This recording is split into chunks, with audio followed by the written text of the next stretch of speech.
Fokus her i dag, det er, hvad AI eller kunstig intelligens kan gøre for graverjournalistikken.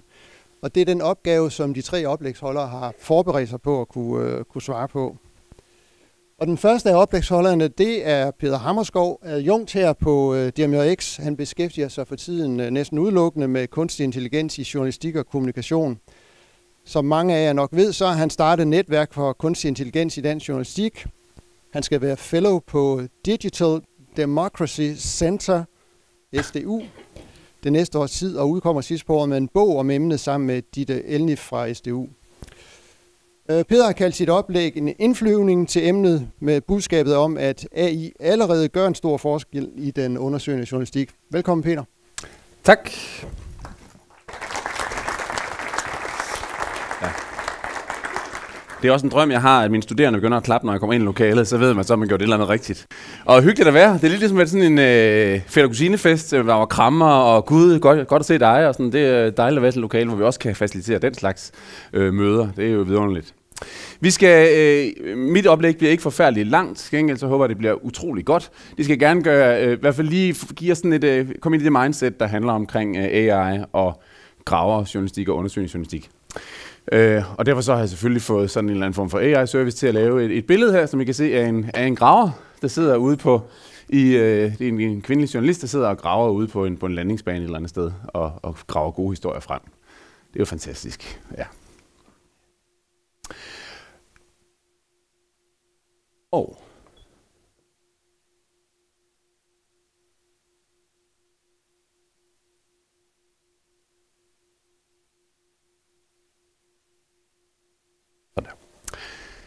Det der, det er mig. Og jeg skal bare lige sige en lille smule om mig. Det er fordi, at jeg er underviser heroppe, og underviser i... lige nu er det stort set kun ting, der har noget at gøre med kunstig intelligens, jeg underviser i. Jeg har tidligere undervist i en del på vores andet semester, i det vi kalder for problemudredende journalistik. Men underviser på vores grunduddannelse, underviser på vores forskellige diplomuddannelser inden for også kommunikation, der har noget at gøre med kunstig intelligens at gøre. Og så laver jeg lidt forskning og udvikling, blandt andet omkring, hvordan journalister arbejder med kunstig intelligens. Det vil vi ved at undersøge sammen med 2 kolleger, Andreas Scharnberg og Steffen Mostrup, har vi gang i et projekt omkring det. Og så tager jeg ud og holder foredrag og workshops om det, og skal som sagt være fellow nede på DDC her lige om lidt. Og så har jeg startet det her netværk, som hvis I ikke er med endnu, må I meget, meget gerne komme det selvfølgelig. Bare send mig en mail, og så kan vi sammen blive lidt klogere på, hvad det er for noget det her AI i journalistik. Bog på vej, og så synes jeg bare stadigvæk, det er ret sjovt at lege med også det her. Det må jeg sige. Og et af de ting, man jo kan, det er det her med at få AI til at hjælpe med at lave de her billedsøgninger, bagvendte billedsøgninger, for at finde ud af, hvor er det egentlig, at det her billede, det stammer fra. Og det har jeg prøvet. Jeg skulle bare finde sådan et helt tilfældigt billede, og det har jeg så fundet. Af en mand. Jeg gik bare på nettet og tænkte, hvad kan vi finde af mennesker? Så dukkede ham derop, og han er så et eller andet sted i verden. Og så ville jeg bare prøve at finde ud af, hvor er det ham der manden, han nu er henne. Og det ved vi selvfølgelig godt, men det er alligevel bare jo meget sjovt at prøve det ind i sådan som Geospy AI her, ikke? Og så fortæller det os, at det her det foregår, det er selvfølgelig i Bergen, og det er fordi, at man kan tydeligt se det på bygningerne, og der er også et skilt i baggrunden, hvor der står Bryggen på, ikke? Og det kunne jeg ikke se, der stod nogen steder, men det kunne den så se, ikke? Og det er jo bare ikke fordi mange af jer er meget mere avanceret ved det her. Jeg er hverken datajournalist eller graver på den måde. Men det er jo bare, jeg synes det er sjovt og fascinerende, hvad vi kan med de her værktøjer, ikke? Hende der, hun har en hård dag på kontoret, ikke? Og jeg ved ikke, om hun nogensinde har haft en stol, eller hvad der er sket for hende. I hvert fald så har hun bare gået fuldstændig omkuld i sit arbejde med det her. Og det er bare for at vise, at det er noget af det, vi gerne skal kunne undgå, også når vi bruger AI i vores problemudredende og i vores undersøgende og gravejournalistik, ikke? Altså, den kan hjælpe os til at ikke gå fuldstændig død i de her arbejdsopgaver. Og det lyder sådan lidt fancy, når vi snakker om kunstig intelligens. Man kan godt tænke sådan lidt, jamen det er noget meget, meget utroligt fint og meget specielt, men på en eller anden måde, så er det også ret simpelt. Nogle gange gælder det om at få det til at hjælpe med at sortere, ikke? Altså sortere i data. Vi har en masse frugter her, ikke? Æbler og pærer blandet sammen, ikke? Og er der noget, vi har fået at vide, man ikke skal, så er det at blande æbler og pærer sammen, ikke? Det er en dårlig idé. Det ved vi alle sammen. Derfor kunne det være rart, hvis vi kunne finde en måde at sortere dem hurtigt på, hvor vi ikke skal sidde selv og sortere det, ikke? Og det er det, blandt andet, vi kan få hjælp til med kunstig intelligens. Ikke? Se, så har vi fået fjernet alle pærerne vidunderligt, ikke? Og vi har æblerne liggende i lange, flotte, lige rækker, hvor vi sådan meget nemmere kan overskue det.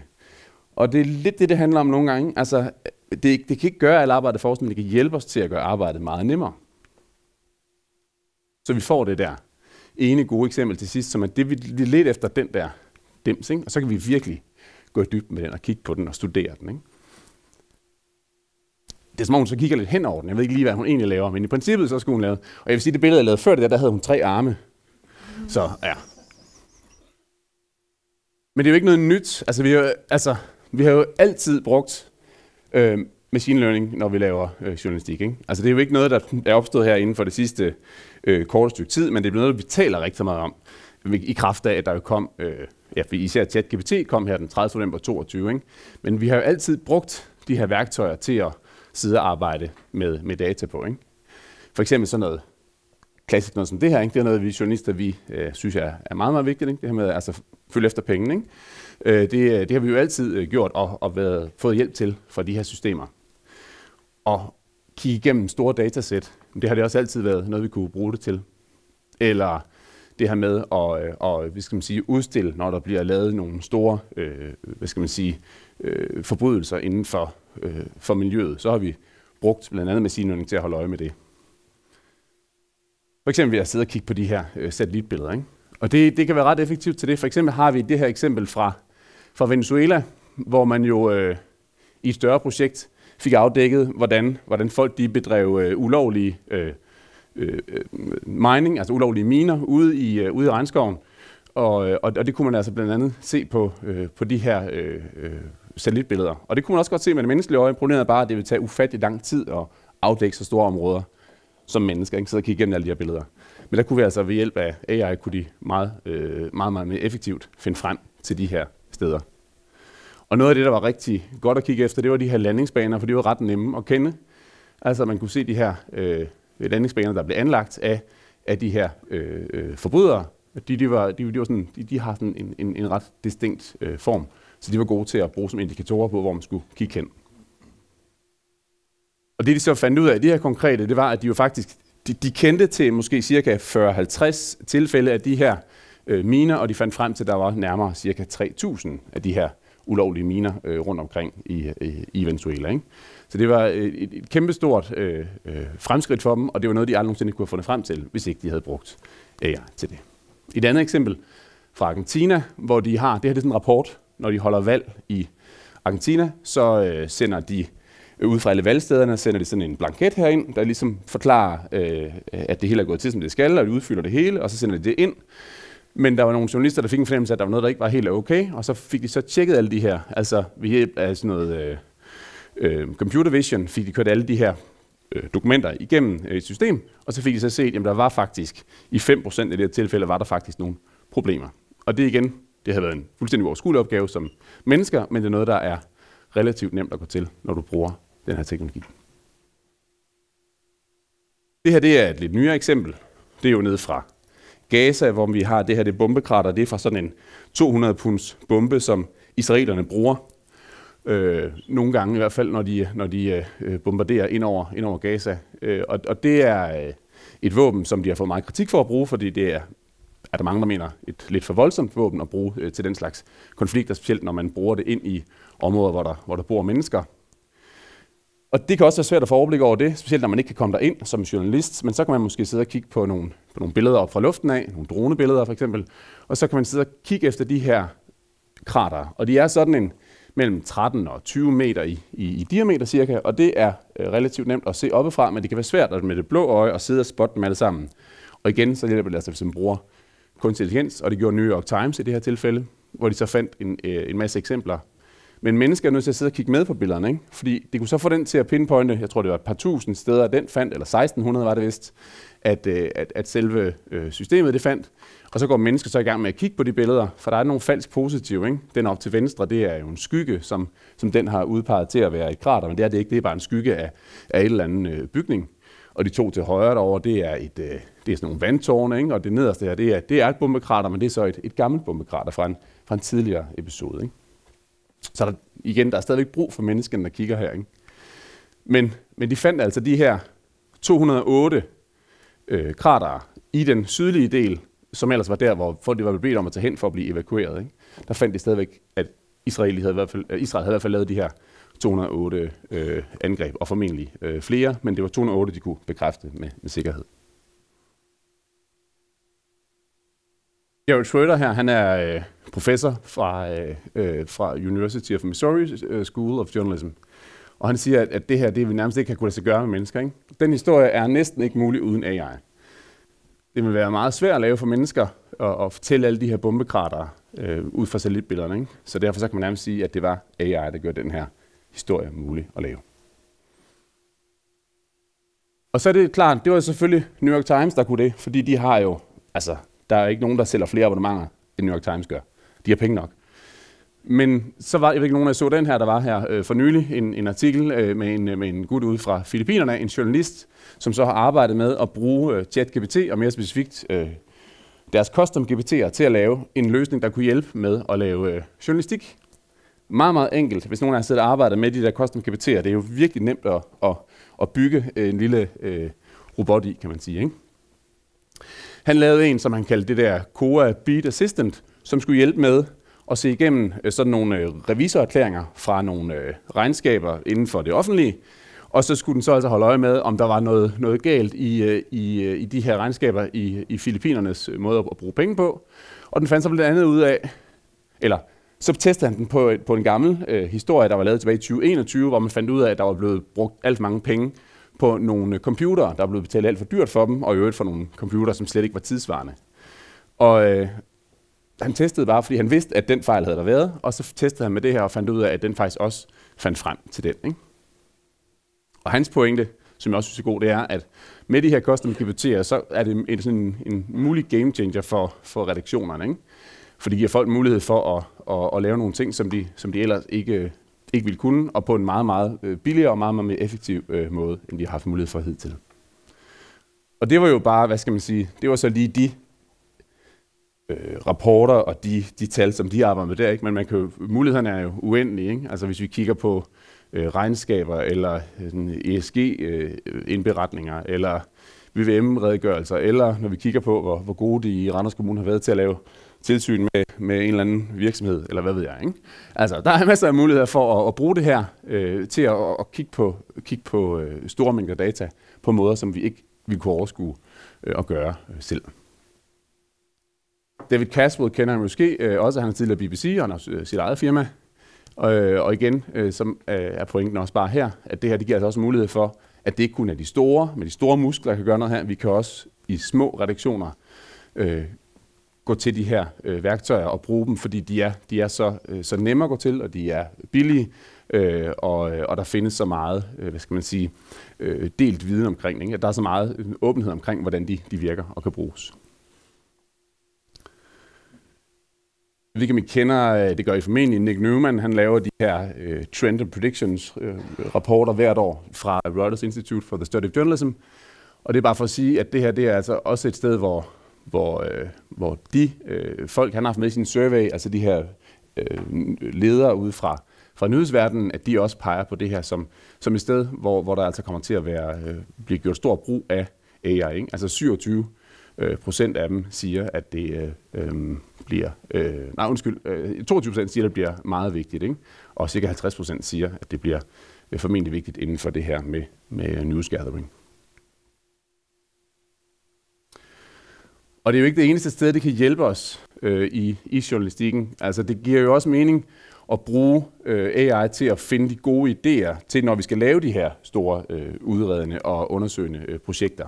Fordi at det kan jo være med til at finde de gode idéer ved at vise det, for eksempel lade det undersøge, hvad er det folk de taler med om nu, eller hvad er det, der er sket inden for det sidste stykke tid. Kan du prøve at se nogle steder, der kunne være et eller andet. Ikke? Det kan være med til at assistere i at finde de gode idéer. Ikke? Så de der øjeblikke, de altså også opstår i kraft af, at vi får hjælp fra kunstig intelligens. Ikke?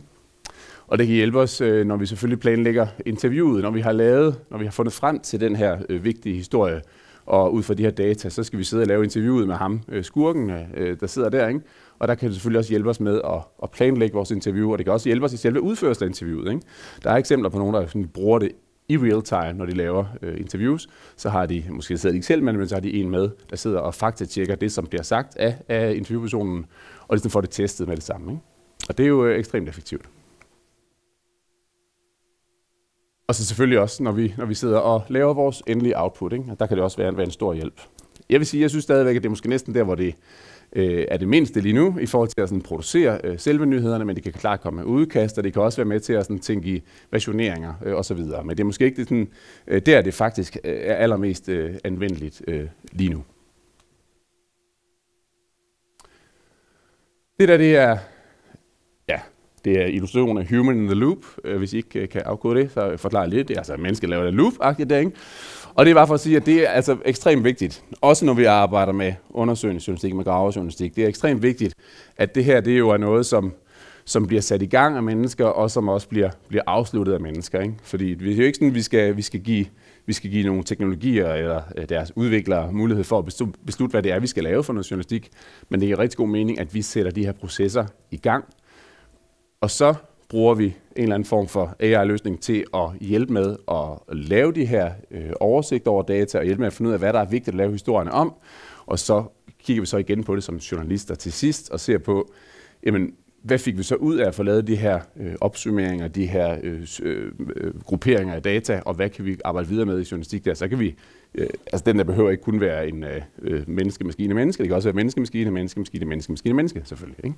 Men bare for at sige, at vi skal tænkes ind i det. Journalisterne, vi kan ikke bare regne med, at den gør det for os. Jonathan Soma, professor i datajournalistik fra Columbia, siger det her, ikke? AI is just a little bit of extra magic that you can sprinkle on top of traditional journalism skills. Og det synes jeg er fuldstændig rigtig måde at se det på. Ikke? Altså, det er ikke fordi alle mulige mennesker kan ud og lave fremragende journalistik med AI-værktøjer, men dygtige journalister kan gå ud og lave endnu bedre journalistik med AI-værktøjer. Og det gælder selvfølgelig den slags journalistik, vi taler om i dag, men det gælder egentlig alle mulige slags journalistik. Der er det der citat, som florerer rundt, ikke? Det her med, at AI kommer ikke til at tage dit job, men mennesker, der kan arbejde med AI, gør måske. Og det er jo lidt det, der også ser her. Ikke? Altså, vi kan bruge det til at blive endnu bedre til det, vi allerede er gode til. Men noget af det, vi også skal huske på, der gør, at hvis det skal blive rigtig godt, så skal vi nok også arbejde sammen omkring det. Ikke? Altså, og det er også det, som jeg synes er spændende, både ved AI, altså ved kunstig intelligens i journalistik, men i det hele taget også omkring det her med undersøgende journalistik og datajournalistikken. Altså der har været en villighed til at arbejde sammen med det i rigtig mange år. Jeg talte med Flemming Svit, som sidder hernede om det i sommer engang hos en kollega. Jeg tror, vi sad i en have og drak et eller andet. Jeg kan ikke huske, hvad det var. Det er heller ikke så vigtigt. I hvert fald talte vi om det her med, at det er som om, det er lidt det samme, der sker her omkring AI, at den der villighed til at dele og udveksle med hinanden, og ikke gå og putte med sine ting, det er lidt det samme, som man også så dengang med de ting, som han og de folk, som han omgav sig med derfor, da datajournalistikken der for 20 år siden, eller hvor det nu var, sådan ligesom blomstrede op, ikke? At det var lidt den samme feeling. Og sådan tror jeg også, det er. Og det er vigtigt, at vi bliver ved med at arbejde sammen. Ikke? Altså nogle af de der rigtig store sager, vi har set med Panama Papers, for eksempel, der har jo været båret af, at folk de har arbejdet sammen på tværs af landegrænser. Ikke? Og det er også det, at det er så vigtigt, at vi herhjemme, altså i det netværk, som vi har omkring kunstig intelligens journalistik, at vi også der er villige til at dele med hinanden og lære hinanden, ikke? Og blive endnu bedre sammen. Og så er der altså sådan en vigtig pointe, at en ting er at bruge kunstig intelligens, men noget andet handler også om at bruge sine evner som undersøgende journalist til at undersøge kunstig intelligens. For det bliver altså brug for, fordi det kommer jo, ja, nu skal jeg måske tage det næste billede, fordi I kan godt se, at der er et problem her. Ikke? En af mænd. Sådan der. Der var bedre. Der var nogle kvinder. Sådan der. Fordi vi bliver nødt til at kigge på, hvad det er for nogle teknologier, der bliver brugt, og hvordan det bliver brugt rundt omkring. Fordi der er jo ingen tvivl om, at det her det er ved at blive en del af vores samfund. Altså AI bliver brugt i alle steder i vores samfund nu, og mere, og der findes ikke nogen steder, hvor man ikke gerne vil kunne bruge det her til at blive endnu mere effektiv, eller blive endnu bedre til det, man gør. Både det offentlige, private, vi får brug for at blive klogere på det. Så derfor er der også brug for, at vi som undersøgende journalister og journalister i det hele taget får dækket, hvordan AI bliver en del af vores samfund. Og så en lille pointe her, som jeg bare vil en anbefaling til, hvis nogen af jer sådan, arbejder med at fortælle om AI og hvad skal man sige, fortælle om det i jeres journalistik. Så er der også noget med, hvordan vi sådan portrætterer det og beskriver det. Fordi det kan også, der bliver rigtig meget brugt billeder af en robot eller den slags, og det tror jeg, at vi skal, altså der er det her projekt, som hedder Better Images of AI. Jeg synes, de sætter fingeren ned på det ret vigtigt, at vi også måske skal prøve at lade være med altid bare lige at dårligt få tegnet en robot, når det handler om noget med machine learning eller AI eller alt et eller andet inden for det her felt. Fordi det bliver sådan lidt, det bliver lidt dårligt, og det bliver sådan lidt intetsigende. Så måske kan vi prøve at tænke i at illustrere tingene endnu mere bedre og interessant. Og det er bare for at sige, I må endelig gerne række ud og tage fat i mig, hvis I har lyst til at snakke mere om kunstig intelligens i journalistik. Og hvis I vil være med i vores netværk, hvilket jeg håber, nogle af jer gerne vil, så jeg ved, mange af jer det allerede, hvis I ellers gerne vil, så send en mail til mig og kom med ind der. Det vi gør rigtig meget i netværket, det er jo, at vi holder sådan nogle offentlige online møder, hvor vi, eller ikke offentlige, for medlemmer selvfølgelig, online, hvor man kan komme ind og så lytte til nogle kloge folk, enten folk fra branchen, der arbejder med det her selv, eller folk ude fra universiteterne osv., som giver et indblik i, hvad er det, vi ser på det her felt. Det er mega spændende at høre om, og jeg synes, I skal bare komme med ind og være med. Det var det.